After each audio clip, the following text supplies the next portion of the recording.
მოდით ვისაუბროთ მეგობრებო თემაზე თუ რა არის დისკრიმინაცია. რა საქართველოში არის ცნობილი, რადგან პოლიტიზირებული პოლიციის წარმომადგენლები მე ფარულად არ უნდა მისწორდებოდნენ. ეს არის იმ ადამიანთა ჯგუფი, რომლებიც არიან წინა ხელისუფლებისგან გამაძღარი და რა ინტერესებს დღეს თუ რა კონკრეტულ დანაშაულებზე თავის დროზე მათ პასუხისგებლობა არ დააკისრეს და პირიქით უნდა მომხდარიყო. ვინც მშვიდობიან მოქალაქეებზე თავდასხმებს აწყობდა, ისინი დღესაც ამვითარებენ ინსპირაციებს. აქედან გამომდინარე სახელმწიფოში არსებული დეკრიმინალიზაცია აუცილებელი პირობაა სახელმწიფო სტრუქტურებში, რომ დანაშაულე პირებმა გამოვლინდნენ და ადამიანთა ზეწოლა და უკანონო ზემოქმედებები იქნას აღკვეთილი. დიახ, ჩემი დისკრიმინაცია დღეს თუ ასე მწვავედ დგას დღის წესრიგში, ხვალ ვისი დისკრიმინაციული მდგომარეობას გავიგებთ და როდემდე უნდა ვიყოთ ასეთ მდგომარეობაში სახელმწიფოში არსებული დისკრიმინირებული ფიზიკური პირები და მათ შორის შეზღუდული შესაძლებლობის მქონე პირი მრავალშვილიანი დედა. და თუ რატომ ვიყავი შეყვანილი შავ სიაში, ეს არის ჯერ კიდევ გამოსაძიებელი? თავის დროზე ულამაზესი ქალი მსოფლიოში უნდა დავეზიანებინა იმ კრიმინალებს, რომლებსაც არანაირი რელიგიური წამსი და ზნეობა არ გააჩნდათ, მაგრამ მუშაობდნენ და მუშაობენ სახელმწიფო სტრუქტურებში. მოდით ამაზე ნუ ვიდავებთ.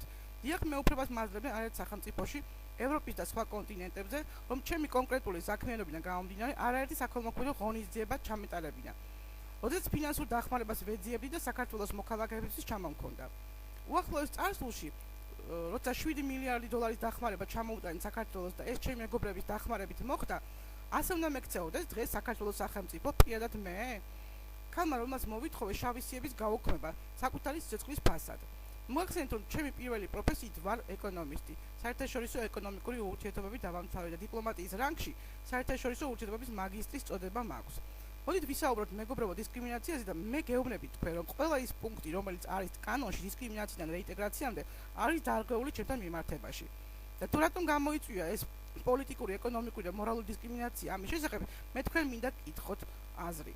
რადგან თბილისელებს და საქართველოს მოქალაქეებს და ასევე ჩემს უცხოელ მეგობრებს, კოლეგებს, კარგად ახსოვთ ჩემი დისკრიმინაციის და ჩემი ოჯახის დისკრიმინაციის ისტორიის ფაქტები. ამ მომარგის და უკანონო ზეწოლებით განთქმულ თავშესაფარში მე უნდა მაწამებდნენ მრავალი წელი ხელახლა, თუ არ კმარა ის მდგომარეობა, რაც ჩემს რენტგენზე არის ასახული. და ყველა ის დაზიანებები კლავებზე და ასევე ფეხებზე ნაწილობრივ 2005-6-7 წლებში მიღებული მაქვს. დიახ, მე დღეს დისკრიმინირებული ვარ და ისევ ფიზიკური დაზიანებებით მაშინებენ და თქვენ ჯერ არა. ამ ძალადობებზე ხმა მხოლოდ მე უნდა ამოვიღო, თუ საზოგადოება და სამართალდამცავები დროულად შეძლებენ დისკრიმინაციის ფაქტების გამოვლინებას ჩემთან ერთად. საქართველოს პრეზიდენტის და საქართველოს პარლამენტის მიერ მიღებული ეს კანონი არის შესაბამისობაში მოყვანილი იმ მდგომარეობასთან, რაც განვითარდა ბოლო რამდენიმე წლის განმავლობაში სახელმწიფოში. როგორ ხდება ამ კანონის დისკრიმინაციის დარეგულირება? თუ გაიკითხავთ, პასუხი ძალიან მწირია. ასევე პირადი დამოკიდებულება ყოფილი თუ დღევანდელი ჩინოსნების არის არაერთგვაროვანი. დიახ, დღეს დისკრიმინაციის შესაძლებლად უნდა მოხდეს დეკრიმინალიზაცია და მე წინა ხელისუფლების მოძალადეები არ უნდა მდევნიდნენ ბანკებში თუ სხვა სოციალურ სივრცეში.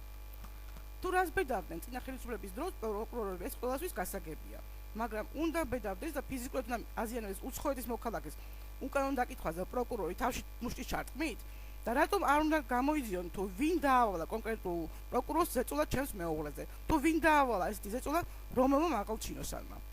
2007 წელს ან თუნდაც 2016 წლის 30 ოქტომბერს ვინ დაავალა დავერბოვკებულ პირს მეძავ ქალს ძეგლის თავშესაფარში ჩემი ფიზიკური ზიანის მიყენება.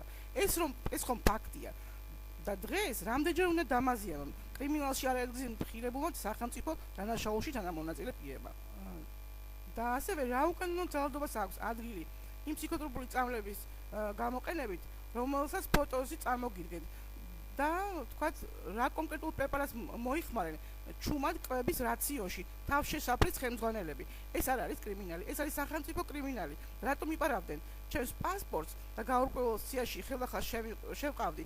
ესეც არის დისკრიმინაციის ღია ფაქტი.